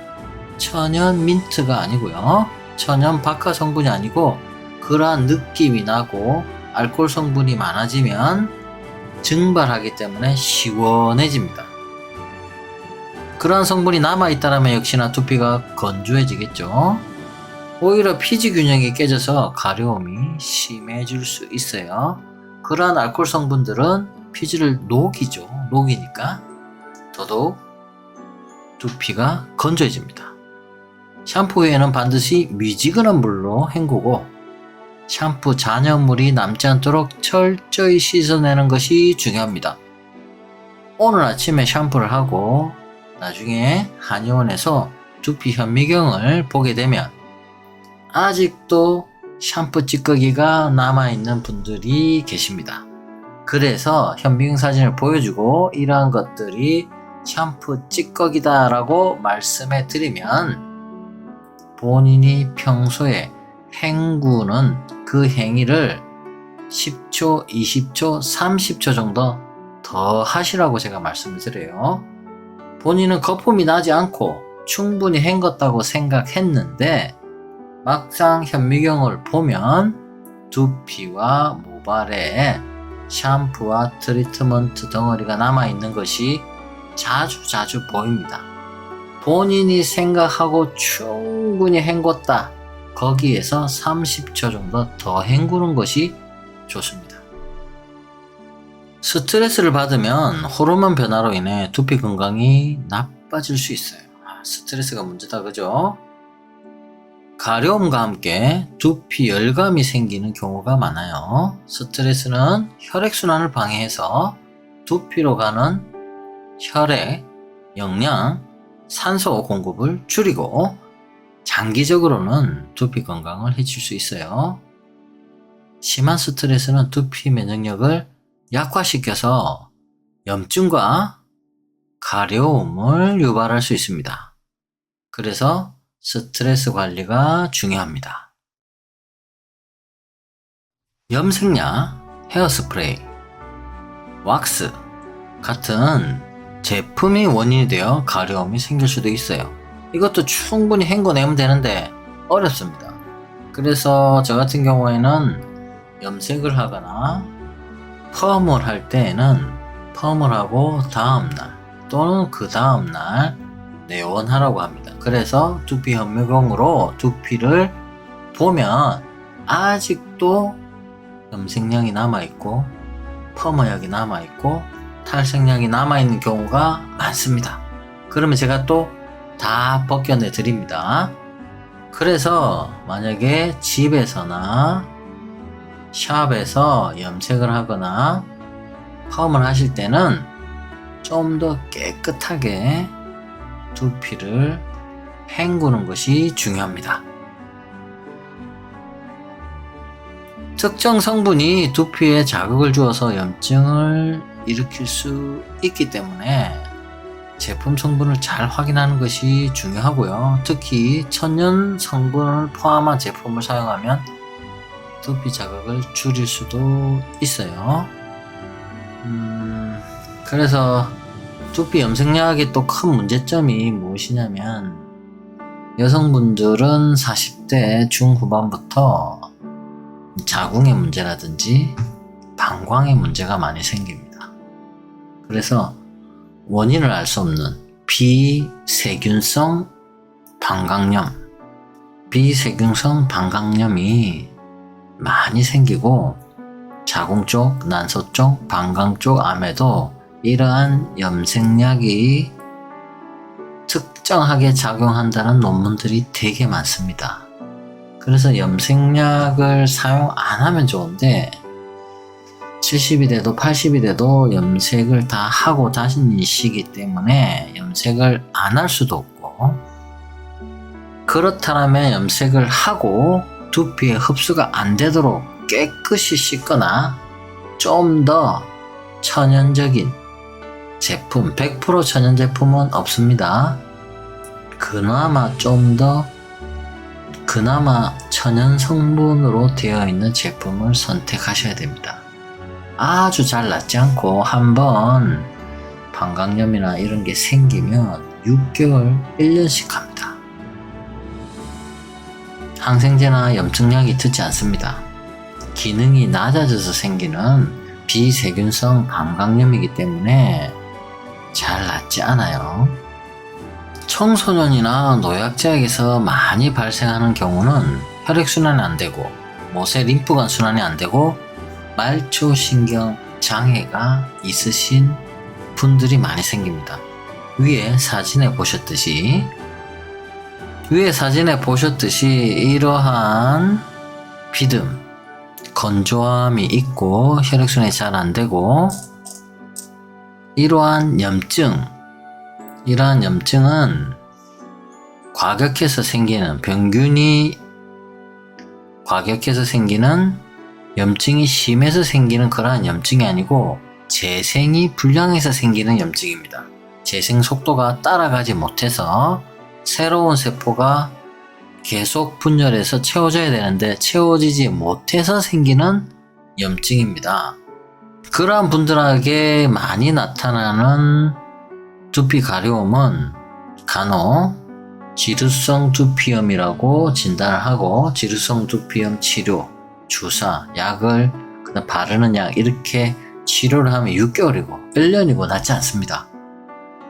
접근을 피부 기능 저하라고 보고 접근을 해야 돼요. 피부 기능 저하라고 보고 피부 기능을 올리는, 혈액순환이 잘 되게 하고 림프순환이 잘 되게 하고 말초신경이 통신이 잘 되게 하는 그러한 치료를 해야지 결국 낫습니다.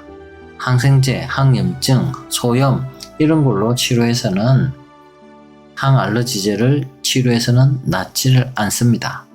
잘못된 자세나 운동 부족, 영양장애 등으로 두피에 순환장애가 발생하면 피부의 국소 부위에 주로 뒤통수입니다. 피부 재생이 원활하지 못하게 됩니다. 그래서 이러한 분들은 혈액순환이 잘 되도록, 즉 운동을 하고 마사지를 하고 목욕 샴푸를 하는 것이 좋습니다. 어디에? 두피에 뒷목에 운동과 마사지를 하는 것이 중요합니다. 두피 가려움의 다양한 원인을 알아봤습니다. 자, 그럼 이제는 그 해결책을 알아볼 차례입니다. 해결책 중에 가장 중요한 것이 세균이니까 항생제, 바이러스니까 항바이러스제, 염증이 있으니까 소염제가 아니라 두피의 기능을 향상시키는 것이 가장 중요합니다. 두피 유행에 따라서 샴푸를 선택하는 것도 중요합니다. 약산성 샴푸나 실리콘, 프리 샴푸나 티트리 오일이 함유된 샴푸는 두피의 자극을 줄이면서 깨끗하게 관리할 수 있습니다. 여기서 중요한 것이 무엇을 많이 넣는가 보다 안 넣는 건데요. 계면 활성제, 합성 계면 활성제와 합성 실리콘이 들어가 있지 않는 제품을 찾는 것이 중요한데 거의 들어 있습니다. 이런 제품은 천연 화장품 파는 그러한 샵에 있어요. 인터넷 샵에 있습니다. 거기에서 베이스 샴푸를 검색해서 구매하시면 됩니다. 요즘은 네이버나 이런 데도 바로 구매 가능합니다. 천연 샴푸, 천연 베이스 샴푸라고 검색하시면 여러가지 샴푸들이 나와요. 그 중에 합성 물질이 전혀 들어있지 않는 천연 제품으로만 되어 있는 그러한 상품을 구매하시는 것이 좋습니다. 그리고 나서 두피 형태에 맞는, 두피 상황에 맞는 그러한 한약들이 있어요. 한의원이나 약국에 가면 이미 만들어서 준비되어 있는 한약들이 있습니다. 짜먹는 홍삼처럼 젤 형태로 되어 있는 한약이 있어요. 내 두피에 맞고 내 체질에 맞고 내 두피 환경에 맞는 한약을 구매하셔서 베이스 샴푸와 한약을 섞어주면 됩니다. 섞는 방법은 아래 영상에 있습니다. 머리 감는 습관을 바꿔야 됩니다. 머리는 하루에 한 번 감는 것이 좋고요. 머리가 긴 여성분들은 되게 힘들어 하는데 이틀에 한 번이라도 꼭 감아주시길 바라고요. 특히 저녁에 감는 것이 좋고요. 낮 동안 두피에 쌓여있는 먼지, 땀, 피지를 깨끗하게 씻어내는 것이 중요하기 때문에 밤에 꼭, 저녁에 꼭 머리를 감으라고 합니다. 이럴 때 미지근한 물로 감아야 되겠죠. 너무 뜨거운 물이나 너무 차가운 물보다는 마지막 30초 정도는 약간 차가운 물에 감는 것이 좋습니다. 머리 감는 영상도 아래 영상에 있습니다. 두피가 건조할 경우에는 얼굴 피부처럼 보습 관리가 중요합니다. 두피 전용 보습제나 오일을 사용하면 도움이 될 수 있어요. 이 두피 전용 보습제도 합성 물질이 많은 거 말고 천연 물질로 한약으로 되어 있는 것들이 시중에 많이 있죠. 네, 그게 첨가된 것보다 화학물질이 첨가되지 않은 것이 더 중요합니다. 직접 만들어 쓰거나 이렇게 천연 화장품 샵에서도 많이 판매하고 있어요. 오일을 사용하면 도움이 될 수도 있어요.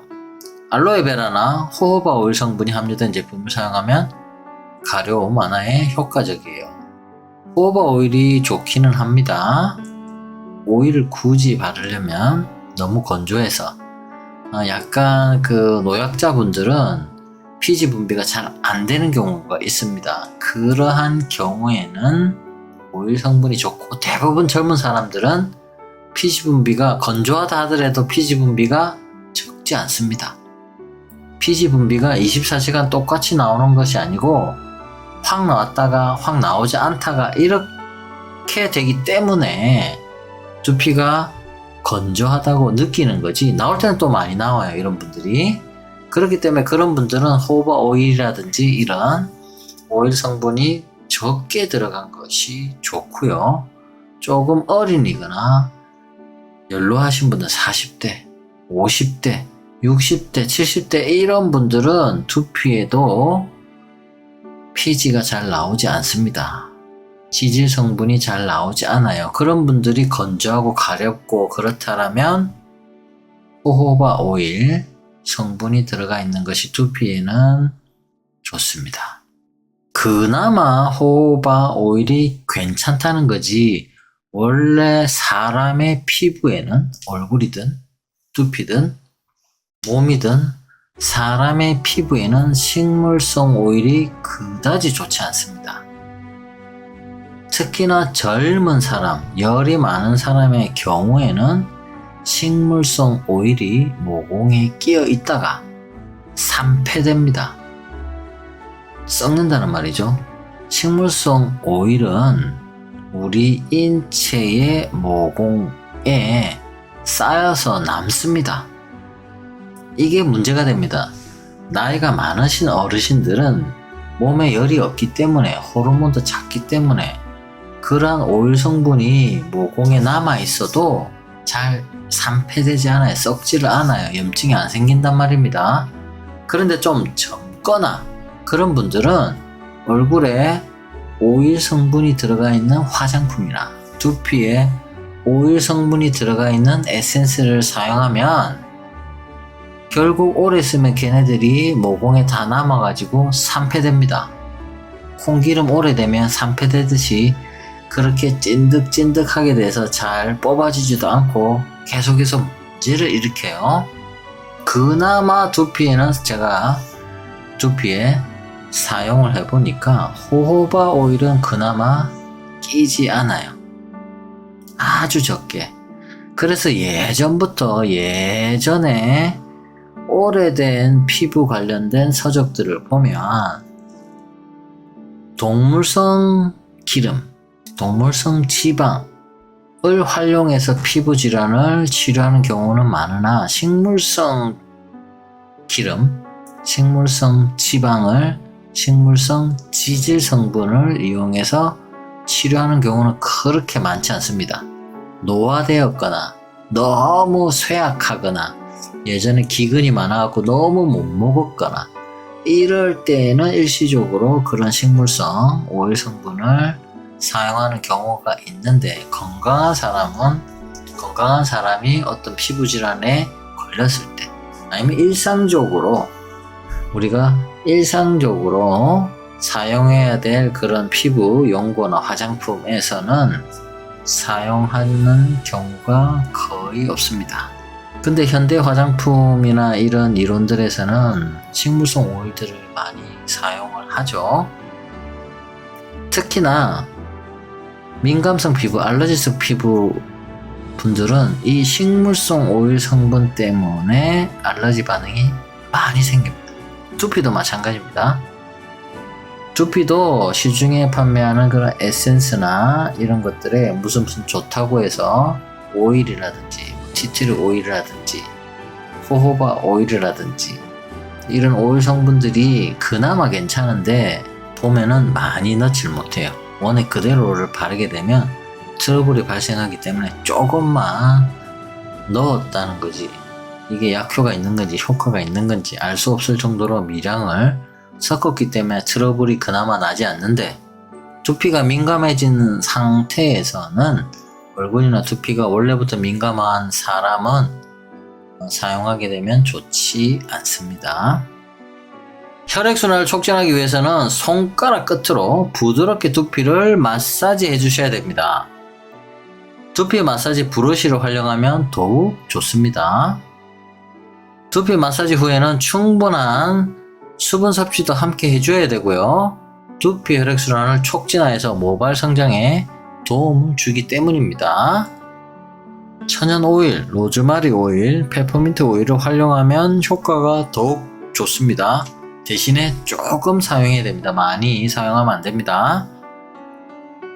이러한 두피 마사지를 따로 시간 내서 하기가 어렵습니다. 저도 어렵습니다. 언제 해야 됩니까? 위에 두피 샴푸하기 있죠. 샴푸할 때 샴푸하는 김에 샴푸하기 전에 머리도 한번 빗고 두피 마사지도 한번 하고 손가락으로도 하고 솔로도 하고 그 다음에 샴푸액을 묻히고 나서 이것이 샴푸하는 거다 라고 생각하면서 마사지하는 거다 라고 생각해서 샴푸액을 묻혀 놓으면 미끌미끌 마사지하기 편하잖아요. 마사지를 같이 하면 됩니다. 이걸 따로따로 할 필요가 없습니다. 그러면 최소 하루에 한 번은 샴핑도 하고 하루에 한 번은 두피 마사지도 하고 두피 겉 마사지, 습 마사지를 다 하는 겁니다. 그렇기 때문에 샴푸하는 시간이 5분이 아니고 10분, 15분 정도 조금 길게 잡으셔도 됩니다. 샴푸만 하는 게 아니기 때문에요. 두피의 중요한 운동법을 알아보겠습니다. 꼬꼬닥 운동법이라고 하는데요. 닭이 물을 마시고 하늘을 보듯이 하나, 둘, 셋에 숨을 내쉬면서 바닥을 봅니다. 발끝을 봅니다. 이때 이마와 턱은 수평이 돼야 됩니다. 그럼 평소에 숙이는 것보다 더 많이 숙여야 되죠. 그러면 이마부터 정수리, 뒤통수, 윗목, 아랫목, 윗등까지 전부 다 이완되고 자극을 받게 됩니다. 그리고 나서 또 하나, 둘, 셋을 하면서 하늘이나 천장을 봅니다. 이때도 역시나 이마와 턱이 수평이 되도록 우리가 평소에 고개를 올리는 것보다 더 많이 뒤로 젖혀야 됩니다. 그렇게 되면 뒷목, 정수리, 이마, 턱, 윗목, 아랫목, 가슴 상부까지 다 이완되고 자극을 받게 됩니다. 엘리베이터를 기다리거나 대중교통을 기다리거나 컴퓨터 하다가 로딩 중이거나 핸드폰을 하다가 뭐가 느려지거나 화장실에 앉아있거나 버스나 지하철 의자에 앉아있거나 하루에 몇 번씩이라도 할 수 있습니다. 따로 시간 내어서 할 필요가 없습니다. 두피로 흐르는 모세혈관, 모세림프관 순환이 좋아집니다. 뇌 척수액의 흐름이 원활해지고 말초신경 청소가 되어서 말초신경의 신호들이 노이즈가 감소합니다. 신호가 더 잘 간다는 말입니다. 우리 와이파이 신호가 잘 핸드폰하고 잘 왔다 갔다 하듯이 말초신경이 신호, 정보가 왔다 갔다 하는데 그러한 정보 전달상의 문제, 노이즈가 감소하게 됩니다. 근육으로 보자라면 전두근, 두개표근, 측두근, 후두근, 흉쇄요돌근, 광견근, 승모근, 두판상근, 두반박근, 두췌장근, 두극근, 두경근, 경췌장근, 경장늑근, 흉장늑근, 흉극근, 흉췌장근, 견갑거근, 능형근, 후상거근이 이완되고 자극을 받습니다. 너무 많은 목이랑 얼굴, 두피에 있는 뒤통수에 있는 모든 근육을 다 같이 자극을 주고 이완을 할 수 있어요. 척추뼈로 보면은 경추 1번부터 흉추 12번까지 이완되고 자극되고요. 경락으로 보면 몸에 있는 경락이 인맥과 동맥이 있고 12가지 경맥이 있는데 거의 다 얼굴 주변을 지나갑니다. 이러한 꼿꼿한 운동으로 두피, 얼굴, 목, 가슴, 등 주변에 혈관, 림프관, 근막, 근육, 경근, 경혈, 경락, 말초신경들이 이완되고 자극받아 청소가 되고 기능이 향상되게 됩니다. 그래서 일상생활에서 화장실에 가거나 무엇을 기다리거나 엘리베이터 기다리면 딱히 할 일이 없거나 이럴 때에 계속해서 활용하시면 행동을 꼬꼬닥 운동을 하시면 자연히 두피 기능이 높아집니다. 두피 탈모하면 꼭 나오는 음식 이야기가 있습니다. 비타민 B, 비오틴이죠. 오메가3 풍부한 음식을 섭취하면 두피 건강에도 좋고 온몸의 건강에도 좋습니다. 견과류를 많이 먹으라 그러고 생선, 달걀, 녹색 채소 등을 많이 섭취하라고 합니다. 또 설탕이 들어있으면 염증을 유발하기 때문에 가급적 줄이는 것이 좋다고 합니다. 이게 일반적인 자료를 찾으면 다 있는 내용인데요. 세부적으로 들어가면 약간의 편차들이 있습니다. 굳이 탈모 때문이 아니더라도 온몸에 건강하기 위해서 우리가 먹어야 되는 음식 어떤 걸 찾아서 어떤 성분 하나를 찾아서 먹는 것보다 이것을 먼저 실천해 보면 좋습니다. 4가지 방법이 있어요. 첫 번째는 통뼈가 들어가 있는 음식을 먹어야 됩니다. 우리가 고기를 먹을 때도 갈비살만 먹고 등심만 먹고 하는 것보다 그거는 근육만 먹는 거죠. 근육에 붙어있는 지방을 먹는 거고 이것도 좋지만 뼈가 들어가 있는 음식을 같이 먹어야 됩니다. 뼈 안에는 여러 가지 결합 조직이 풍부하게 있고 5대 영양소가 풍부합니다. 이런 음식은 뭐가 있나요? 각 나라마다 다 있습니다. 콩국, 갈비찜, 우리나라에 이런 것들이 있죠. 이런 음식을 굳이 안 먹지 말고 줄이지 말고 많이 섭취하세요. 두 번째는 내장 음식입니다. 내장 음식. 예를 들면 우리가 간. 순대 사 먹으면 간이 나오죠. 저 같은 경우는 순대는 주지 마시고 내장만 달라고 합니다. 간, 부신, 지라, 췌장. 이런 것들은 채소를, 과일을 먹지 못하는 상태에서도 충분하게 호르몬을 공급해줍니다. 비타민을 공급해줍니다. 무기질을 공급해줍니다. 그렇기 때문에 간, 부신, 지라, 췌장 이러한 내장이 들어가 있는 음식들, 한국에는 되게 많죠. 그러한 음식들을 섭취하는 것이 좋습니다. 세 번째는 모두가 다 알고 계시듯이 효소를 먹어야 됩니다. 우리만 살 수는 없습니다. 우리 몸은 60조 개의 세포가 있는데 우리 장내에 있는 세균들, 예를 들면 대장균 같은 세균들은 그것의 10배에서 100배까지 있다고 합니다. 우리 몸의 세포의 숫자보다 더 많아요. 물론 크기가 작으니까 이 장 안에 들어가 있을 수 있습니다. 그래서 일반적으로 우리 몸은 60조, 많이 보는 데는 100조 개의 세포가 있다는데 인간의 장내 세균은 1000조 개 이상이라고 합니다. 이러한 세균도 많이 필요하듯이 효소들도 많이 필요합니다. 우리가 만들어내는 효소도 있지만 외부에서 섭취해서 보충해주는 효소도 있어요. 특히나 채소와 과일은 효소를 섭취하기에는 너무나 좋은 음식입니다. 채소와 과일이 없을 때는, 한겨울에는 어떻게 효소를 흡수합니까? 동물의 내장에는 비타민, 무기질은 있지만 효소는 들어있지 않기 때문에 삶아 먹죠. 그런 경우에 발효식품이 이제 나오는 겁니다. 우리나라 같으면 발효된장. 된장을 사실 때는 안에 식품 유행해 보면 시골 된장, 한국 된장 뭐 이런 식으로 적혀 있는 것을 사셔야 됩니다. 그게 발효된 된장이고, 그냥 된장이라고 써 있으면 발효되지 않은 콩으로 조미를 넣어서 된장 맛이 나도록 해놓은 된장입니다. 즉 발효 안 된 된장이죠. 그래서 된장을 사실 때도 발효 된장, 옛날 된장, 시골식 된장을 사셔야 되고, 어떤 제품들은 발효 된장하고 양조 된장, 즉 그냥 콩을 갈아 놓은 거, 콩을 죽 내놓은 거를 이게 섞어 가지고 들어있다라는 표현으로 해놓은 것도 있어요.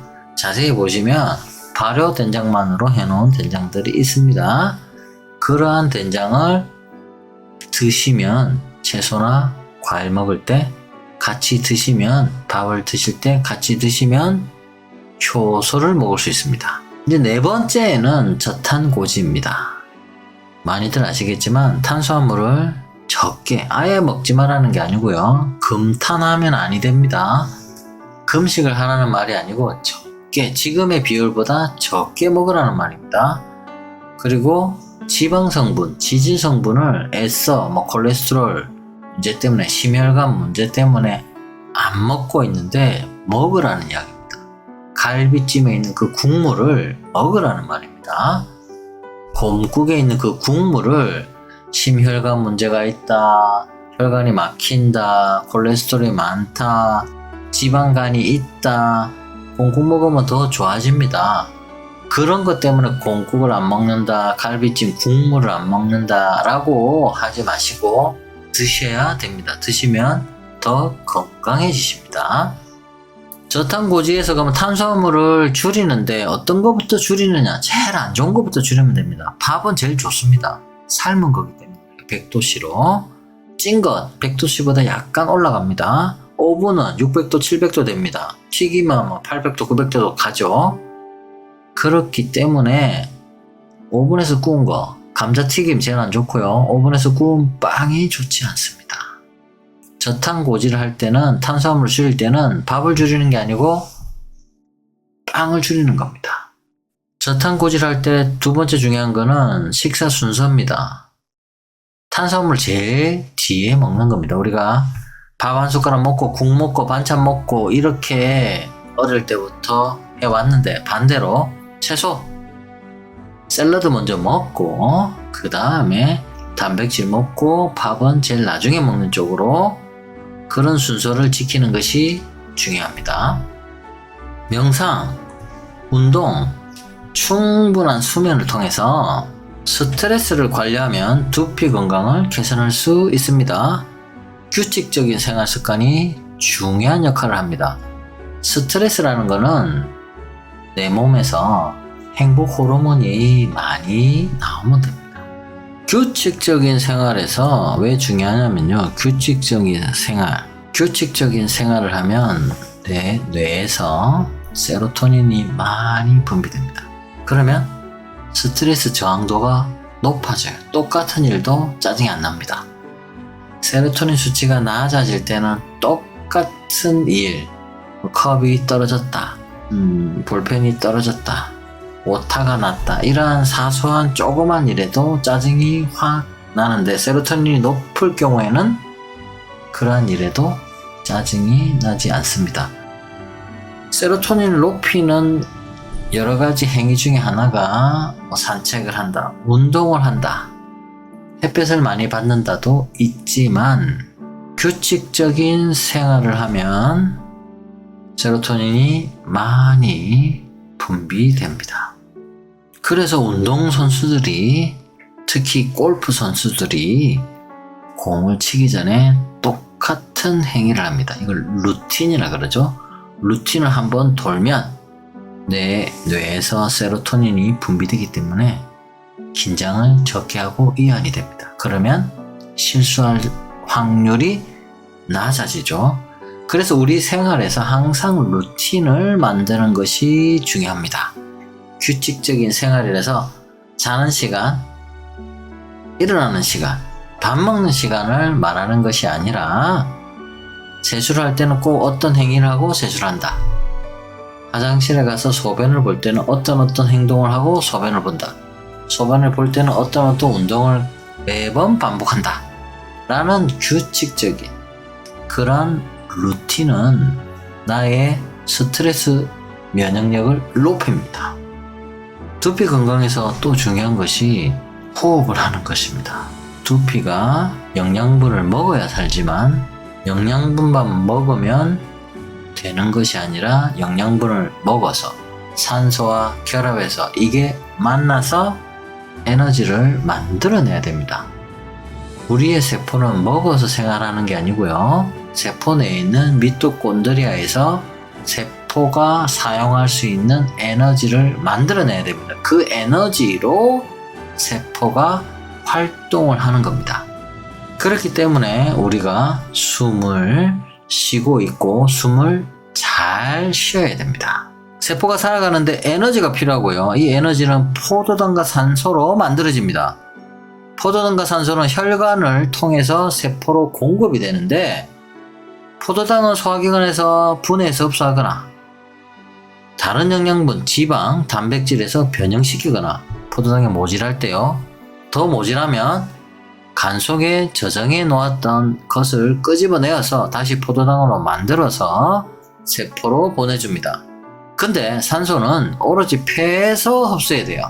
일부 동물은 고래나 이런 동물들은 오래 잠수하는 동물들은 이러한 산소를 근육에 넣어뒀다가 다시 꺼내서 사용하는 경우도 있다고 하는데 지상에 사는 동물, 특히나 인간은 그렇지 못하고 계속해서 숨을 쉬어줘야 됩니다. 산소는 오로지 폐에서 흡수해야 되고 이러한 에너지 활동을 호흡이라고 하는데 우리가 하는 호흡은 사람 호흡, 인체 호흡이고 세포가 산소를 받아들여서 미토콘드리아에 넣어서 포도당과 같이 넣어서 ATP를 만들어내는 것을 세포 호흡이라고 합니다. 그래서 인체 호흡이 잘 돼야 세포 호흡도 잘 됩니다. 세포에서 에너지를 만들어내기 위해서는 세포 호흡을 해야 합니다. 우리가 호흡하는 것도 에너지를 만들어내기 위함이죠. 호는 내쉬는 것입니다. 흡은 마시는 것입니다. 그래서 호흡이라는 글자가 있듯이 호가 먼저입니다. 내쉬는 것이 먼저입니다. 글자가 그래서 그런 게 아니고요. 인간의 인체 발달 사항을 보면, 근육의 움직임을 보면 흡이 먼저가 아니고 호가 먼저 이게 설계되어 있습니다. 그래서 아주 복잡하고 저기 어디 선방에 가거나 어디 동굴에 가거나 어디 명상학원에 가서 하라는 말씀이 아니고요. 숨은 우리가 누구나 쉬고 있습니다. 살아있는 사람은 누구나 쉴 수 있도록 인체가 만들어져 있습니다. 그렇기 때문에 아주 쉬운 방법으로 할 수가 있어요. 3초간 내쉽니다. 3초간 멈춥니다. 3초간 들이마십니다. 제목이 뭔가요? 333 나란히 호흡법입니다. 333은 뭐죠? 3초간 내어신다. 근데 한번 3초간 멈춘다. 그리고 3초간 들이마신다. 간단하죠? 복식 호흡이라는 것은 배에 아랫배에 힘을 줘야 한다는 말이지, 배가 벌어졌다가 배가 오므라졌다가 벌어졌다가 오므라졌다가 하는 것이 아닙니다. 모든 동물은 숨을 쉴 때 배가 이렇게 들쑥날쑥하지 않습니다. 집에서 키우는 강아지, 고양이를 한번 보시고 동물원에 있는 아니면 유튜브나 이런 데서 동물들의 숨 쉬는 모습을 보면 늑골이 이렇게 벌어집니다. 우리 아가미가 이렇게 벌어지듯이 늑골이 벌어지면서, 즉 배로 숨 쉬는 게 아니고 흉곽이 벌어지면서 숨을 쉬는 게 맞는데, 왜 자꾸 복식호흡이라 하면 숨을 쉴 때 배에 힘을 줘라 이겁니다. 배를 움직여라가 아니고 배에 힘을 꽉 주고 있어라 라는 의미의 복식호흡입니다. 그러한 과정에서 배를 이렇게 왔다 갔다 하게 하는 그런 호흡법도 있기는 하지만, 가장 기본적인, 걸음마에서 가장 기본적인 호흡은 배에 힘을 준 상태에서 흉곽을 움직이면서 숨을 쉬는 것이 인체 발달 사항의 가장 편안한 숨쉬기입니다. 그래서 아랫배에 힘을 주되, 우리가 말하는 배꼽 밑에 힘을 꽉 주고 관략근에 꽉 힘을 주고 똥꼬에 힘을 꽉 준 상태에서 똥꼬를 움찔움찔하면 아랫배에 힘을 줄 수밖에 없습니다. 아랫배에 힘을 주려면 잘 주지 않아요. 주는 방법을 거의 까먹어요, 성인들은. 그래서 똥꼬에 관략근에 힘을 주라고 합니다. 관략근을 움찔움찔, 엉덩이가 움찔움찔하면서 똥꼬가 관략근을 움찔움찔 해보라고 합니다. 처음에는 꽉 힘주는 게 안 됩니다. 그러면 움찔움찔 힘주라고 합니다. 그 상태에서 333 호흡을 합니다. 꽉 힘을 주기 힘들면 내쉴 때 3초간 힘을 한번 움찔움찔 3번만이라도 힘을 주면 됩니다. 복식호흡이라는 것은 관략근에 골반 기저근에 힘을 같이 주는 방법인데, 그게 어렵다면 내쉬는 부분에서 움찔움찔 3번만 힘을 줘보는 훈련을 처음에는 시작합니다. 그렇게 되면 나중에는 힘을 꾹 준 상태가 3초간 유지할 수 있어요. 나머지 멈추거나 들어 마실 때는 힘을 다시 풀고요. 이걸 또 맨날 며칠 하다 보면 나중에는 내쉬고 멈추고 들어 마시는 이 한 호흡 동안에도 계속 우리 관략근에 힘을 줄 수가 있습니다. 아랫배에 복식에 힘을 줄 수가 있습니다. 조선시대에는 똥꼬에 힘을 주고 호흡을 하라고 하면 언어가 이렇게 맞지가 않죠.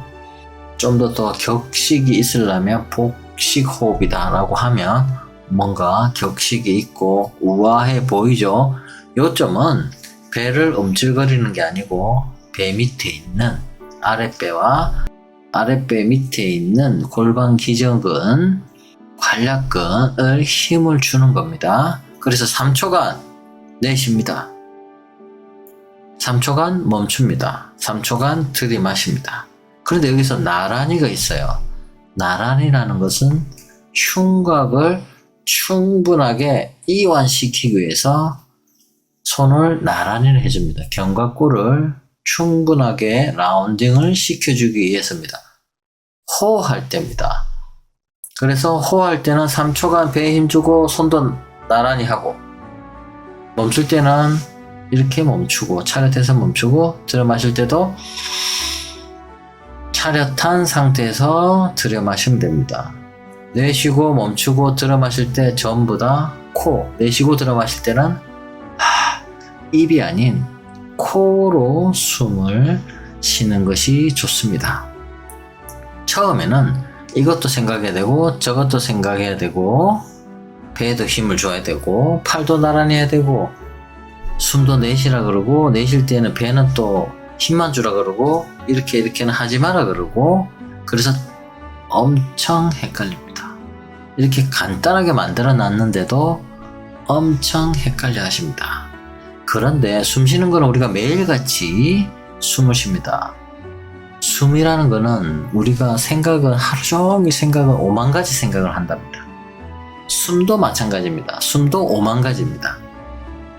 들여 마시고 내쉬고 이걸 합쳐서 5만 가지입니다. 그러니까 호흡으로 보면 2만 5천 번 정도 하루에 숨을 쉰다고 합니다. 그렇게 오랫동안 숨을 쉬기 때문에 교정을 연습을 조금만 해주시면 나중엔 자다가도 자연스럽게 정확한 호흡을 할 수 있게 됩니다. 여러 가지 다양한 목적의 호흡하는, 명상하는, 그 다음에 선방에서나 이런 데서 호흡을 알려줍니다. 그 목적에 따라서 다 틀렸다는 말이 아니고요. 그 목적에 따라서 다양한 방법의 호흡이 있고 제가 말씀드린 거는 기본의 기본입니다. 다른 데서 배우시는 호흡법은 고급반이에요. 이것은 누구나 할 수 있는 가장 기초반 이야기입니다. 다른 데서 호흡법을 연습하고 있다면 그 호흡법을 그대로 계속 하시면 좋아요. 쉴 때는 바른 자세를 잡아야 하기 때문에 머리는 바르게, 목도 가지런하게, 흉추는 충분한 망곡을 이루고 견갑골은 넓게 멀리 미끄러져야 하기 때문에 이게 다 복잡한데 한 가지로 말하면 앞으로 나란히를 하면 됩니다. 그래서 3초 동안 나란히 하면서 숨을 내쉬고 멈추고 숨을 들이마시고 이렇게 3-3-3으로 하고요. 3초가 여유롭다면 한 호흡에 3초씩 하는 게 여유롭다면 4-4-4 호흡법으로 나아가시고요. 4-4-4 호흡법이 괜찮으시다면 5-5-5 호흡법으로, 보통 젊은 사람들은 5-5-5 호흡법 정도로 합니다. 저는 한참 할 때는 30초 도 가능해요. 그냥 평범한 사람인데도 가능합니다. 하다 보면 그게 이제 1시간 동안 가능한 게 아니고 5분, 10분 정도는 30초도 연습을 하면 가능해집니다.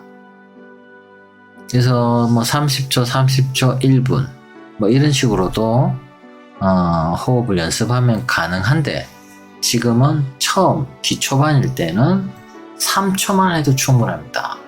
3-3-3 이게 되면 4-4-4 이게 되면 5 계속 연습을 하면 10-10-10도 되고요. 30-30-30도 가능합니다.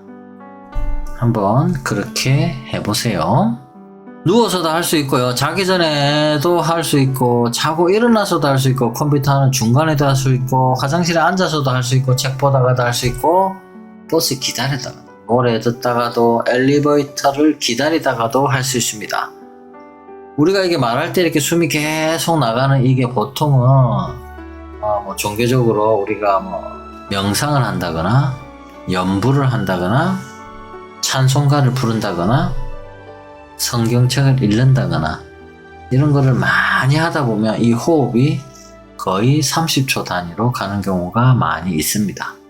그래서 저도 30초, 30초, 30초 호흡으로 마지막에는 그 단계까지 연습을 했는데, 사람들이 뭔가를 암송하거나 종교적인 것을 암송하거나 시를 암송하거나 하면 호흡이 많이 원활해지는데, 이렇게 되면 30초 간격이 333 하면 1분 30초죠.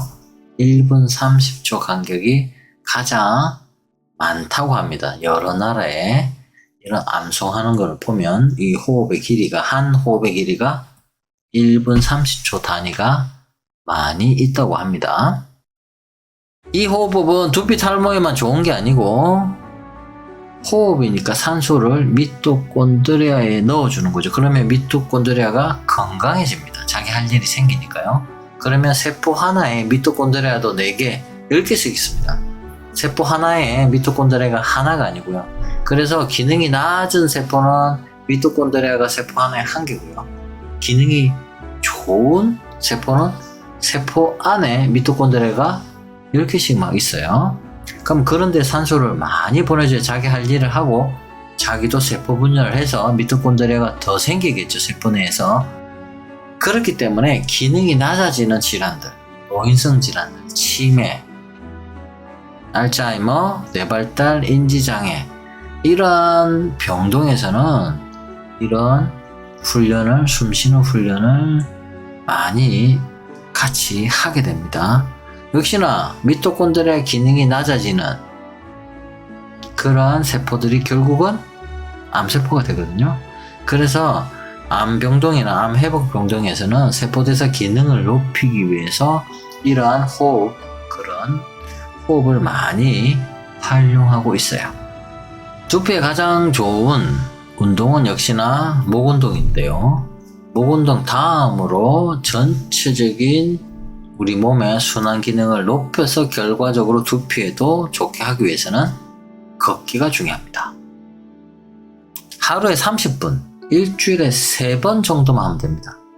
더 걷는 것도 괜찮지만 하루에 30분도 10분씩, 10분씩, 5분씩, 5분씩 나눠서 걸어도 됩니다.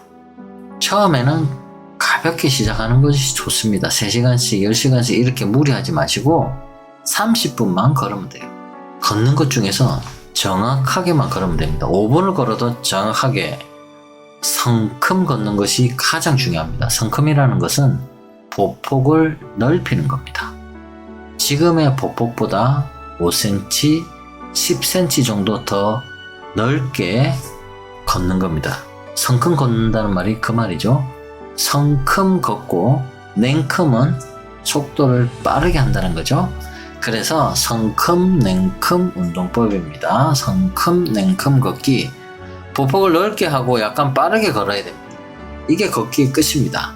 이렇게 걸으면 하루에 30분, 일주일에 3번 정도만 걸으면 건강에는 문제가 없습니다. 보폭이 넓게 되면 뒤꿈치, 발가락 모두 발목을 사용해야 되고 무릎, 고관절도 충분히 움직여야 돼요. 그러면 우리의 몸에 발가락, 발목, 무릎, 고관절을 충분히 움직여주다 보니 걷다 보면은 앞뒤, 좌우 이러한 불균형이 밸런스가 맞지 않는 것이 교정이 됩니다.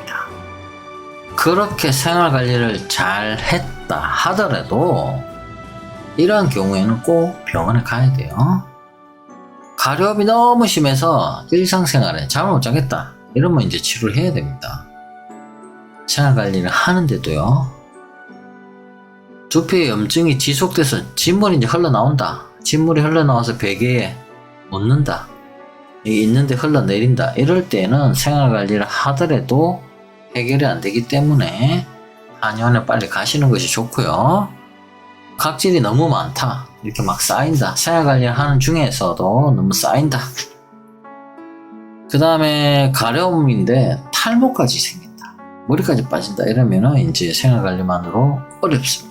그럴 때는 상담을 한번, 진료를 한번 받아보는 것이 좋습니다. 오늘은 두피 가려움의 원인과 해결 방법에 대해서 알아봤습니다.